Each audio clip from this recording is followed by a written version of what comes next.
Now, what about the farmers? Okay, we always talk about the farmers because farmers are pretty significant to the United States and the economy, right? Especially at this time in the 1930s, there were a lot more farmers in the country than there are today. Okay, even though yes, they're starting to small farmers are starting to get pushed out by the big factory farms, but still, there's a lot of farmers at the time. And so the government is going to pass another act, and this one is to help farmers, and this is the Agricultural Adjustment Act, okay, the AAA. And so this act allows the government to pay farmers to reduce the amount of their production. Okay, so say I'm growing corn, and usually I grow like 500,000 bushels of corn. Okay, I'm just throwing a number out there. Well, now the government is going to pay me to reduce that number to, I don't know, 250,000. I'm just making up numbers here, don't quote my percentages. But just the idea is that we're growing less than we were before. All right. Why? What is the point of that? Why would the government pay me to grow less food? What's the point? Because if there is scarcity, right? Scarcity in crops, scarcity in animal meat that's being produced on farms. Well, if there's scarcity, then the prices will start to increase along with the demand, right? Not just within the country, but internationally as well. Okay, so that's the idea. And guess what? The strategy worked, right? So the AAA is a success. But in the process, large amounts of crops, right, that were already planted at the time that the AAA passed, 1933, right, large amounts of crops were destroyed. They're like, well, we can't distribute them. That's going to cost money. Let's just get rid of them, right? Just destroy them. Destroy the crops, kill the animals. We need to reduce production to raise prices, okay? And so they did, which is a little strange because there's a lot of people that are poor. They're standing in bread lines for hours trying to get food, and this food is being destroyed to try to raise the prices of farm products. So another aspect of the AAA that's a little suspect is that farmers are getting paid to grow less, right? Well, sharecroppers are not. Okay, if you're a sharecropper, if you're renting land from some landlord and you're giving him part of your crop, for you to grow food on his land, you're not going to get paid. Only landowners get paid under the AAA, and so this has an adverse effect on sharecroppers. Not only are they not getting paid by the government, they're not getting that support or that economic relief, they're also getting kicked off land, like the land that they're renting, right? So the landowner's like, well, hey, the idea here is to grow less food. I don't need these sharecroppers living on my land because I don't need their food anymore. Kicks them off their land, and they have to go find a new place to live now. So yeah, AAA, not so good for sharecroppers. Okay. Another aspect that really made it difficult for farmers during the Great Depression was the Dust Bowl. Okay, the Dust Bowl. So what's the Dust Bowl? You ever hear of that? The Dust Bowl? Well, here, take a look at this map. This is the area right here. So you're around like Oklahoma, Texas, Kansas, parts of Colorado, a little bit in Mexico. This is the area that was heavily affected by the Dust Bowl. And the Dust Bowl involves extremely large dust storms, okay? And this is all going on during the Great Depression, and it's going to hurt farmers that are living in that area. Why? What's going on? What's causing the Dust Bowl? Well, as you have more and more farmers moving to the Midwest, right, around that area where the Dust Bowl happens, they are, starting their farms. They're starting to dig up the soil. They're getting rid of all the grasses that were there that were holding the soil together. And after they remove all the grass and all the roots, then the topsoil starts to erode, okay? It starts to erode. And this is all happening during a period of drought. So there's not a lot of rainfall in the area at the time. So, okay, drought, no grass to hold the soil in place. Then you get extremely large dust storms coming through, and it's eroding that soil away, and all of a sudden that soil is in the air. Okay, that's the dust storm. Okay, it's the soil because there's nothing to hold the soil down. So this is going to have a huge effect on people living in the area, a lot of them farmers. It's going to cause about 1 million people to have to abandon their homes, and they're going to have to migrate elsewhere, right? A lot of them moved to California, but there's other areas as well. The government actually set up relocation sites for people who had to leave the area of the Dust Bowl. Okay, so wow, this is all going on when the economy is extremely suffering. You also have a housing crisis happening at the time, but the government steps in and tries to solve the housing crisis because like no new homes were being built. Basically, you have construction companies who are not building homes, so the government steps in and the government actually pays to start building low-cost homes. Right? They're also offering low interest rates to try to help the housing industry recover. And so you got a lot of people who are stepping up and starting to buy new homes during the Depression because they're low cost.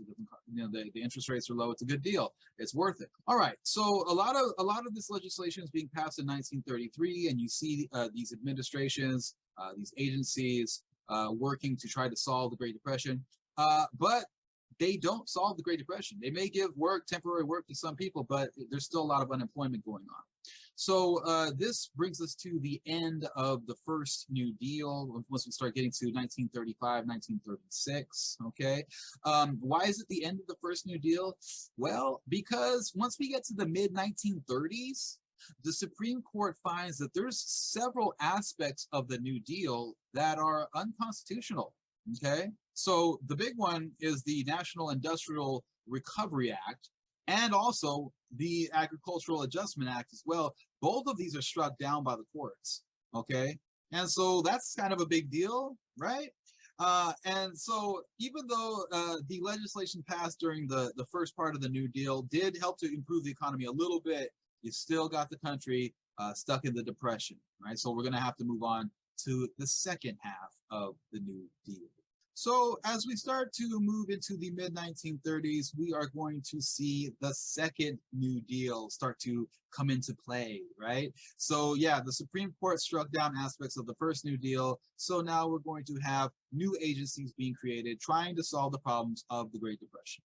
Okay, so in 1934, we have the creation of the Rural Electrification Agency, right? And this agency worked towards installing electrical power in rural areas. Okay, so it sounds right? Rural electrification. Oh, okay, bringing electricity to small farmers who are living without electricity. Right? That's 1934, right? That's how it is, right?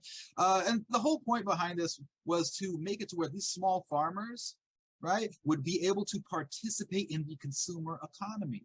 Right? Now that they have electricity, they could buy a radio, right? They could buy a washing machine. They could buy electric equipment for their farms, right? And it's going to help the economy because now they're spending money, like a lot of money, right, to buy these appliances. Okay, so give those people electricity. Right? All right. You also see the creation of the Works Progress Administration, right? The WPA. And yes, this is just another agency that's providing jobs for the people. Millions of jobs for people. It's putting a lot of people to work, right? And they're doing similar things to what we've seen with earlier agencies. They're working on infrastructure in many cases, building bridges, building highways, building roads, building airports, right? What do these things have in common? Bridges, highways, roads. It allows people to travel. Right? It allows people to tour other areas of the country, tourism, right? It also connects the markets, most important, okay? It connects the markets. So people could travel to different areas, farther distances, and spend money. That's the point, okay? Spend, helps the economy to grow, more jobs, etc. Okay? The WPA also employed a number of artists, right? So not just construction jobs, but artists as well, right? So artists were paid for public projects like painting murals on public buildings, right? So you ever drive by like a public building, like a hospital, and there's this huge, beautiful mural on that? Well, imagine a job like that being done in the 1930s, right? Trying to give work to artists, okay? All right, now let's get to a really important aspect of the Second New Deal. This is a huge piece of legislation that had a big impact on the lives of many Americans, not all Americans, but many Americans, and that's the passing of the Social Security Act, okay, 1935. So this bill allowed for unemployment benefits, right? Unemployment, so if people are out of work, they get money, right? Something to keep them afloat so they can continue paying rent. They're not going to go homeless or lose their house, right? The Social Security Act, of course, is also going to allow for old age pensions, which, is what we know as Social Security, right? And so these benefits, though, are not paid directly or fully by the federal government, okay?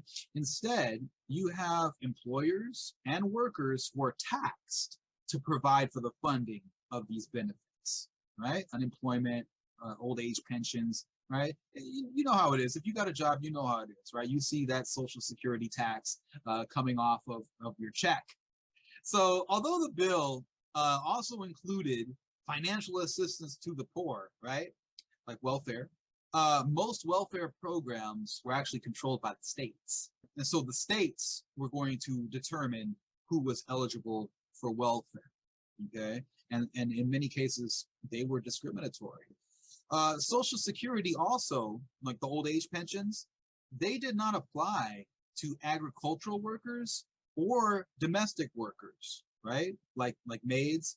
And so this meant that many African Americans and Mexican Americans who worked in those sectors were not going to be eligible for old age pensions or unemployment benefits, right? And this is done on purpose, okay? This is interesting. It's done on purpose. So you have congressmen from the southern states who are pushing extremely aggressively to exclude agricultural workers and domestic workers from getting these benefits, okay? So again, you see racism, right? Inequalities that are being enforced at the highest level, right, within Congress, coming from the southern states, southern congressmen, okay, trying to reinforce the racial hierarchy. Okay, another important act that was passed as part of the Second New Deal, a little later, 1938, we have the Fair Labor Standards Act, okay? And this is going to finally ban child labor, okay? And it's also going to create the minimum wage for the first time, national minimum wage. 40 cents an hour. All right, I'm going to at least make 40 cents an hour. That's great. Well, this is a different time, right? Things were cheaper. Also, the Fair Labor Standards Act made it to where people got paid overtime. Okay, they get paid overtime now. So if you work over 40 hours a week, you're going to get overtime pay, time and a half, right? Anyone ever get overtime before? You know what I'm talking about. That comes from the Fair Labor Standards Act, part of the Second New Deal.